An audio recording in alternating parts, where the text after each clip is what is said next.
The next topic now we'll start is with hydrogen chloride. We need to note that hydrogen chloride here is referred to as the gas hydrogen chloride. So the molecular structure is HCl, where one electron form hydrogen and one electron form chlorine will be shared by hydrogen and chloride each. When hydrogen chloride gas is dissolved in water, it turns into hydrochloric acid. This is the orbital diagram for hydrogen chloride. It's found in the volcanic gases. So the occurrence of HCl is in the volcanic gases and also in the gastric juices of the stomach.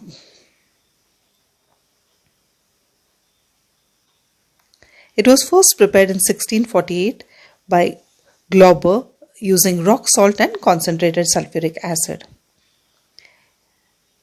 One more preparation of hydrogen is in presence of diffuse sunlight. So when hydrogen gas is made to react with chlorine gas in diffuse sunlight, at that time hydrogen chloride gas is formed. This reaction will be explosive if it's taking place in direct sunlight, and if there is total darkness, then the reaction is negligible.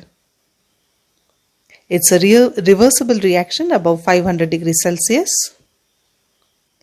For the laboratory preparation of HCl, we start with sodium chloride and concentrated sulfuric acid. So first we take sodium chloride in a round bottom flask, then concentrated sulfuric is added to the Tistel funnel.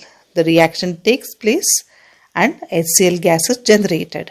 The reaction is preferred below 200 degrees Celsius. Because as above 200 degrees Celsius, one of the byproducts will be sodium sulfite, and sodium sulfite will stick to the round bottom flask. It will stick to the round bottom flask here and it will be difficult to clean. And that's why the temperature below 200 is preferred. Now, once the gas is prepared, it is made to pass through another bottle which consists of concentrated sulfuric acid. Concentrated sulfuric acid here acts as a drying agent. It acts as a drying agent. So the dry hydrogen gas will pass through the delivery tube into the glass jar here. What we notice is HCl is heavier than air, and that is why it will be displaced by upward displacement of air. So the heavier HCl gas will get into the flask or into the jar, and air which is lighter will move out.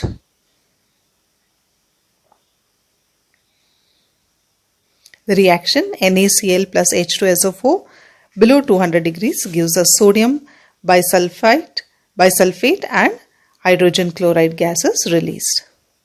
Now for the laboratory preparation of hydrogen from hydrogen chloride gas, when we want to prepare hydrochloric acid, hydrogen chloride gas has to dissolve in water. Hydrogen chloride gas is highly soluble in water. The arrangement that you can see on your screen is the inverted funnel arrangement. This is the arrangement which is used for dissolving hydrogen gas into water. Now the inverted funnel arrangement is used for two reasons. One is it gives a larger surface area. It gives a larger surface area for absorption of gas. And second thing is that it prevents the back suction. It prevents the back suction of water into the jar. So this slide shows us the explanation of air gap as it is created in the inverted funnel arrangement. The inverted funnel is just placed over the surface of water. As soon as the gas comes in contact with water, the water will absorb the gas. Gas is highly soluble in water and it will get lifted into the funnel. As soon as water gets lifted into the funnel, an air gap is created and again the water level drops down. So this ensures that there is no back suction that takes place. Now let's see the physical properties of hydrogen chloride. It is a colorless gas with a pungent odor and a sour taste.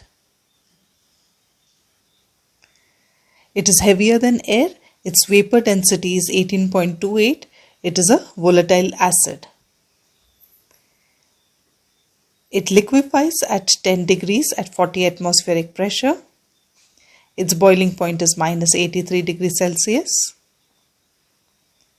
It is a non-supporter of combustion. That is, if you get a lighted matchstick into a test tube containing HCl, the lighted matchstick will be extinguished. Acidic properties. HCl is acidic in nature and it turns blue litmus red in color. Next is it is highly soluble in water. The picture that you can see is of the fountain experiment.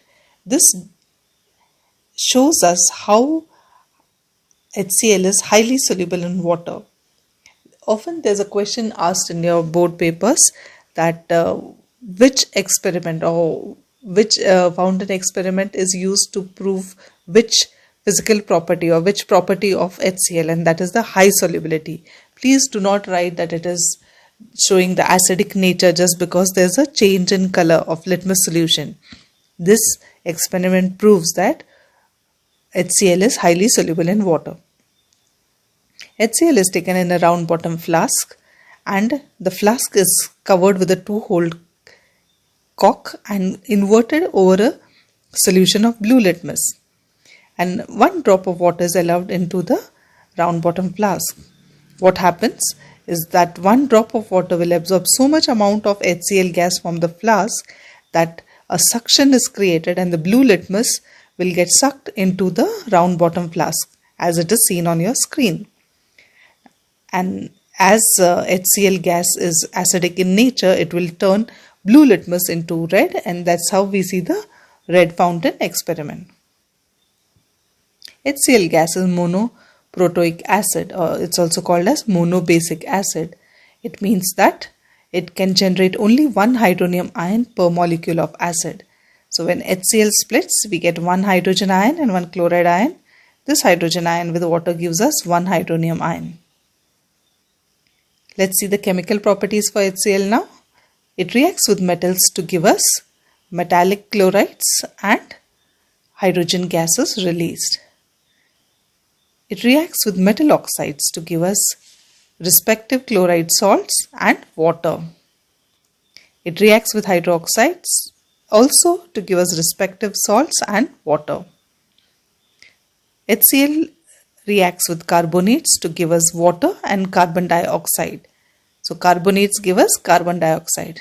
Similarly, even bicarbonates will give us water and carbon dioxide. So in both the cases, or in all these cases, we get respective metallic chloride salts, and in case of metals we get hydrogen gas, in case of metal oxides and hydroxides we get water, and in case of carbonates and bicarbonates we get carbon dioxide and water. Then with the sodium sulfite we get sulfur dioxide and water. Similarly with sodium bisulfite also we get sulfur dioxide and water. With sodium thiosulfite we get sulfur dioxide, water and sulfur as well. Whereas with the AgNO3, that is silver nitrate, HCl gives us AgCl, that is silver chloride and nitric acid. So in all the cases we see respective metallic chlorides are got, and the sulfates and the sulfites, bisulfites and thiosulfite gives us sulfur dioxide. Thiosulfite also gives us sulfur, whereas with silver nitrate we get a precipitate of silver chloride. So these are the chemical properties for HCl. Now let's see the test for HCl. The first test for HCl is that it reacts with ammonia to give dense white fumes of ammonium chloride. So you see dense white particles of fumes of ammonium chloride with HCl. Next, with manganese dioxide, it gives us a greenish yellow gas of chlorine. With manganese dioxide, we get a greenish yellow gas, which is chlorine gas. Then with AgNO3, we get a white precipitate of silver chloride. When HCl reacts with AgNO3, we get a white precipitate of silver chloride. These are the 3 tests for HCl. Now let's see uses of HCl. It is used widely in the medicine industry. It is used to prepare medicines. Along with zinc chloride, it is used to clean metallic surfaces. It is used as a laboratory reagent. It is used to dissolve platinum and gold. Gold and platinum cannot dissolve in any acid or concentrated acid. So HCl in 3 parts, so 3 parts of HCl and 1 part of nitric acid, both concentrated in nature, are used to prepare a mixture called as aqua regia in which gold can dissolve. So these are the uses of HCl. So let's summarize what we have covered today. So we have seen the occurrence, we have seen the preparation, physical properties, chemical properties, tests and uses for HCl.